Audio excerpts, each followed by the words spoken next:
What's up guys, ModelBuses98 here, and I'm in a rather different scene. I'm just filming in a different place to do a new series actually. As you can tell by the title, we're going to be repairing model buses. Now I'm not too sure how well received this series is going to be. It was just the most voted for, so if you do like it, make sure you show your support. Make sure you give it a like and comment and let me know. So essentially, the series is pretty self-explanatory. I'm going to be repairing model buses. Now, I don't think I am a person that is rough with my buses. I tend to try to keep them as pristine as possible, keeping them in their boxes and a couple on display really carefully. But often I find that when I buy buses, particularly online, sometimes they can arrive damaged, sometimes they're just not packaged properly, like the one we're looking at today, and sometimes they've just been treated badly. Occasionally I do have accidents, but that's rare. So that's pretty much what we're going to be doing, and what we're going to be doing is attempting our best to repair buses. Let's get into the very first one, shall we? So if you can't tell already, there's a lot that's wrong with this bus. Basically, I bought this bus a couple of months ago from eBay actually. I can't remember what I paid for it. I think I paid around £50 for it. And it just was terribly packaged. If you can't tell already, the top plastic inner is missing, meaning that it rattled around. It was just packaged in it was just some thin piece of paper. It basically was really badly damaged. So I haven't actually gotten around to repairing it. What I did do is I did say to the seller, this is unreasonable to package it this way. And the seller gave me a decent partial refund. So it's always worth messaging the seller to try and sort things out on eBay, because it's not acceptable to package things really inappropriately. But anyway, here we are. I actually haven't taken a full look at it yet, but we're going to take a look right now. So the damage is pretty much as I remember it. It's very cracked. The case is basically unusable, so that's going to be going in the bin. I removed the front windscreen. It was beyond damage, but I did set aside the destination because that's going to come in useful. The passenger wing mirror is missing. There are a couple of marks all around, but it's pretty salvageable and it's a very rare model, so it's definitely going to be getting repaired. So we will start with the windscreen. I salvaged the windscreen off an old first Enviro, which was much more damaged, had really bad paintwork damage, so that's just going to be used for spares.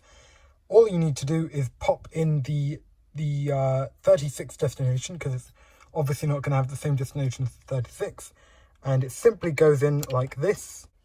As you can tell, there are also some more parts missing, which I removed from the model when I got it a few months ago, but I still have. They are the tree deflectors, essentially how they go in, and all of these parts are going to be really fiddly to fit, so I apologise if it isn't made clear. I'm just trying to show as much as I can. They fit in like that, and after that you have to be very careful not to scratch the paintwork, so lift it up and it should go straight into those holes like so. So I'll do the other one off camera and you should get the picture. And there we have it, both tree deflectors fitted. As for the passenger wing mirror being replaced, I do have a correct one, or one correct one, which I've broken apart off so that it fits, because the previous person broke it off and left a part behind.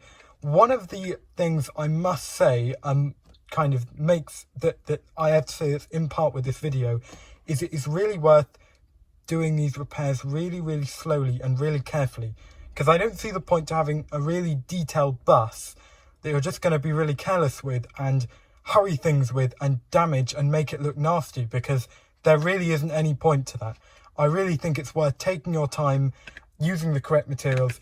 Do not use super glue for reattaching wing mirrors. I have always used poly cement. It is designed for plastic model kits and it's a bit expensive rather than your pound shop super glue, but it's really worth it. I've seen so many people just ruin their models using super glue and it will just frost up the windows. It's a disaster.